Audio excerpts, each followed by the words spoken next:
Vivo V23e 5G ये दोस्तों charging के ऊपर रखे रखे मोबाइल डेड हो गया। कस्टमर का यह कहना है, कस्टमर ने क्लियर बताया कि ये चार्जिंग के ऊपर डेड हो गया है फ़ोन, और ये मोबाइल किसी दूसरे टेक्नीशियन के पास उसने दिखाया था। तो ये मोबाइल तो उसके पास तो नहीं बना, मगर जहाँ पर प्रॉब्लम है वहाँ पर उसने काम ही नहीं किया। ठीक है, यहाँ पर मैं आपको दिखा रहा हूँ, यहाँ पर बैटरी कनेक्टर के ऊपर शॉर्टिंग नहीं दिखा रहा है। आप देख सकते हैं यहाँ पर बैटरी कनेक्टर के ऊपर शॉर्टिंग नहीं दिखा रहा है। ठीक है, तो मैं इसका डीसी एम्पेयर भी आपको चेक कर दिखाऊंगा। डीसी एम्पेयर कितना ले रहा है वो मैं आपको दिखाऊंगा। तो मैंने बोर्ड को डीसी मशीन से कनेक्ट कर दिया है और यहाँ पर आप देख सकते हैं ये दोस्तों ऑटो एम्पेयर ले रहा है। ठीक है, यहाँ पर थोड़ा सा ही एम्पेयर ले रहा है। यहाँ पर ये लगभग 15 मिली एम्पेयर 17 मिली एम्पेयर तक के ले रहा है, और ये डाउन होते जा रहा है, फिर से 17-18 मिली एम्पेयर तक के जा रहा है, और ये ऐसे ही ऑटो एम्पेयर ले रहा है। तो दोस्तों इसमें बैटरी लाइन तो शॉर्ट नहीं दिखाया, लेकिन अंदर कहीं ना कहीं सेकंड लाइन शॉर्ट है, वोल्टेज वाली लाइन, जैसे कि वीपीएच हो सकता है, वीपीएच लाइन शॉर्ट हो सकता है, क्योंकि चार्जिंग के ऊपर ये मोबाइल डेड हुआ फ़ोन है। और आप देख सकते हैं उस टेक्नीशियन ने यहाँ पर काम किया, सीपीयू और एमएमसी को हीट कर दिया 50 रुपये का पेस्ट डाल के। तो जहाँ पर प्रॉब्लम था वहाँ पर तो उसने काम नहीं किया, और बेकार में ही सीपीयू एमएमसी की तरफ उसको पेस्ट डाल के हीट किया। तो दोस्तों ऐसा काम नहीं करना है। जब कस्टमर क्लियर बता रहा है कि मोबाइल चार्जिंग के ऊपर डेड हुआ है, तो हमें पावर सेक्शन को देखना चाहिए, पावर आईसी को देखना चाहिए, चार्जिंग आईसी को देखना चाहिए। मगर काफ़ी सारे टेक्नीशियन ऐसे होते हैं, कहीं से भी हीट वीट कर लेते हैं, और चालू हो गया तो ठीक, पैसा बन जाएगा, अगर मोबाइल ऑन नहीं हुआ तो कस्टमर को नहीं बनता करके वापस कर देते हैं, और ऊपर से उसको और भी ज़्यादा ख़राब कर दे देते हैं।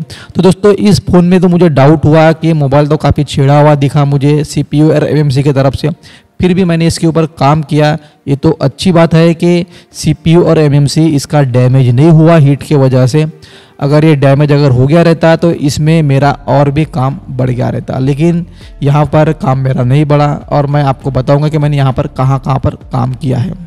कोई भी फ़ोन अगर आता है तो उसके ऊपर एग्जैक्ट प्रॉब्लम कहाँ पर है ये हमें सर्च करना है, वहाँ पे ढूंढना है कहाँ पर प्रॉब्लम है, और जहाँ पर प्रॉब्लम है हमें उसी के ऊपर काम करना है। बेकार में ही कोई दूसरी आईसीयू को हमें डैमेज नहीं करना है, कहीं भी हमें हीट नहीं करना है।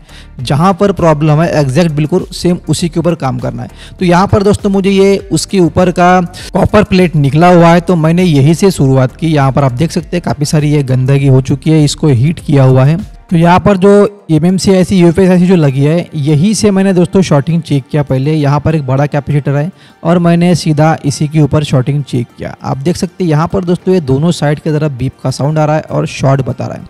तो ये बड़ा कैपेसिटर है, तो ये 100% किसी बड़ी लाइन का कैपेसिटर है, बड़े वोल्टेज का कैपेसिटर है, जैसे कि वीपीएच लाइन होता है। तो यहाँ पर दोस्तों ये क्लियर हो गया है कि मोबाइल में फुल शॉर्टिंग है, यहाँ पर सेकंड लाइन शॉर्ट है, वीपीएच लाइन शॉर्ट है। ठीक है, तो मैं क्या करूँगा, अब मैं पावर सेक्शन के तरफ से इसका कवर निकालूंगा।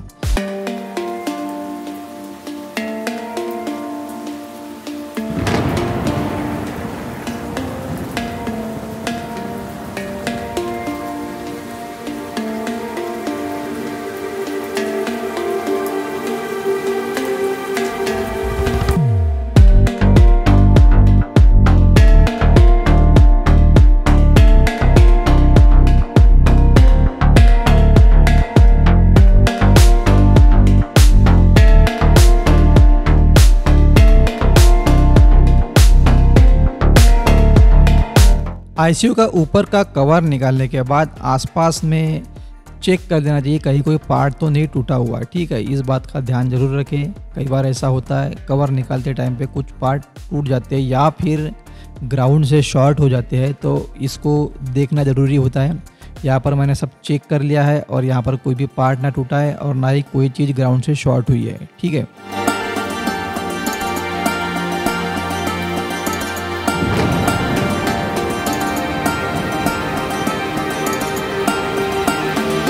तो यहाँ पर दोस्तों ये जो आप आईसी देख रहे हैं ये आईसी है चार्जिंग आईसी। ठीक है, इस आईसी से चार्जिंग होता है फ़ोन, और इसके आसपास में हमें शॉर्टिंग चेक करना है।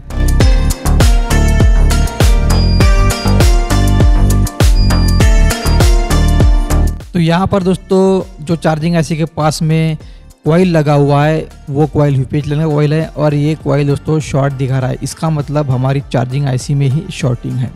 यहाँ पर हम शॉर्ट किलर यूज कर सकते हैं वोल्टेज देके, यहाँ पर रोजिन लगा के, जहाँ पर शॉर्ट होगा वहाँ से रोजिन हट जाएगा।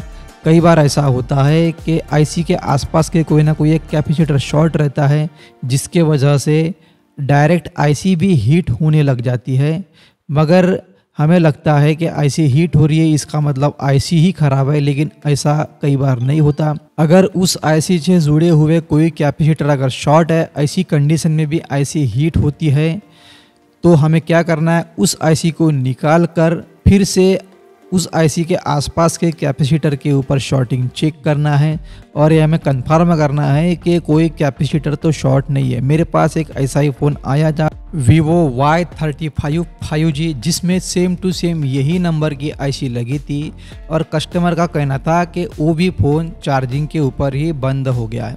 तो उसमें भी मैंने चेक किया, उसमें भी यही आईसी हीट हो रहा था, मगर वो आईसी ख़राब नहीं हुआ था। मैंने जब आईसी निकाल कर दोबारा से शॉर्टिंग चेक की तो उसके पास का ही कैपेसिटर शॉर्ट था जिसके वजह से चार्जिंग आईसी हीट हो रही थी। मैंने उस कैपेसिटर को निकाल दिया, उसकी जगह दूसरा कैपेसिटर लगा दिया और उसके बाद मैंने वही आईसी को रिवॉल्व करके वापस लगा दिया।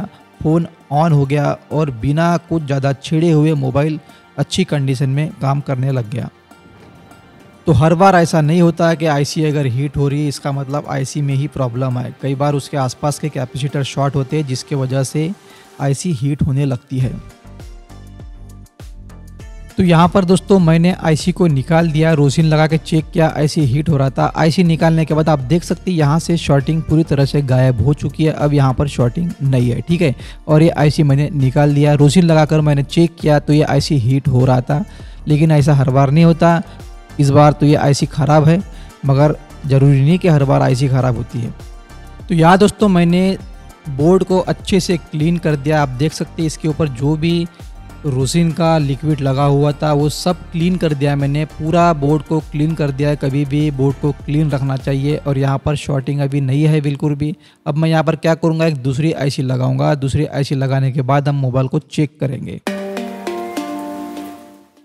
यहाँ पर मैंने आईसी से जुड़े हुए एक एक कैपेसिटर को चेक किया और यहाँ पर क्लियर हो गया कि यहाँ पर शॉर्टिंग अब नहीं है। तो मैं यहाँ पर दूसरी आईसी एक लगा दूँ। इस मोबाइल की चार्जिंग आईसी ही शॉर्ट हो गई थी, ये कंफर्म हो चुका है। तो हम यहाँ पर दूसरी आईसी लगाएंगे।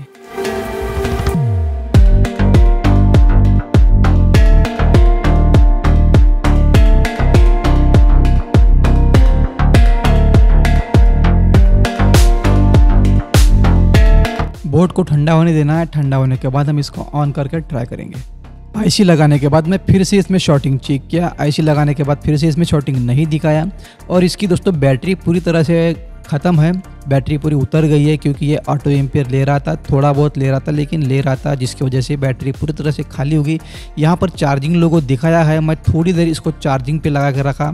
लगभग इसको मैंने 5 मिनट से 10 मिनट तक के चार्जिंग पे लगाया, तब इसमें थोड़ा बहुत जान आई और 1% इसमें शो किया। तो आप देख सकते हैं ये फ़ोन अभी ऑन हो चुका है। मैं इसको ऑन कर रहा हूँ। अगर आपके पास कोई भी प्रॉब्लम आता है मोबाइल में तो एग्जैक्ट जहाँ पर प्रॉब्लम होती है उसके ऊपर काम करो। बेकार में ही CPU और MMC के ऊपर काम नहीं करना चाहिए। जहाँ पर एग्जैक्ट प्रॉब्लम होती है उसके ऊपर पहले काम करो। पहले प्रॉब्लम ढूंढो कहाँ पर प्रॉब्लम हो सकती है और प्रॉब्लम मिलने के बाद उसको सॉल्व करो। बेकार में ही इधर उधर छेड़छाड़ करने से कोई मतलब नहीं रहता। उल्टा मोबाइल ज़्यादा डैमेज होता है, ज़्यादा ख़राब होता है और ऐसी हालत में आ जाता है कि वो मोबाइल कभी ऑन भी नहीं हो पाता। मार्केट में ऐसे काफ़ी सारे टेक्नीशियन हैं जिनको प्रॉब्लम ढूंढना आता ही नहीं और मोबाइल रिपेयरिंग करने बैठ गए और वही लोग मोबाइल को ख़राब कर देते हैं, जो कि आसानी से बन जाता है। उस प्रॉब्लम को और ज़्यादा क्रिटिकल कर देते हैं और फिर कस्टमर का इसमें नुकसान होता है। तो दोस्तों इस बात का ध्यान ज़रूर रखें और अच्छे से स्टेप बाय स्टेप मोबाइल को चेक करें, प्रॉब्लम कहाँ पर है ये ढूंढे, उसके बाद ही मोबाइल के ऊपर काम शुरू करें। 100% मोबाइल बन जाता है। वीडियो अच्छा लगा, हमारी जानकारी अच्छी लगी तो वीडियो को लाइक कर देना। चैनल पर अगर आप नए हो तो सब्सक्राइब जरूर कर देना और हमारे फेसबुक पेज को फॉलो करना ना भूलें। तो मिलते हैं दोस्तों ऐसे किसी नई वीडियो के साथ, तब तक कि जय हिंद, जय भारत।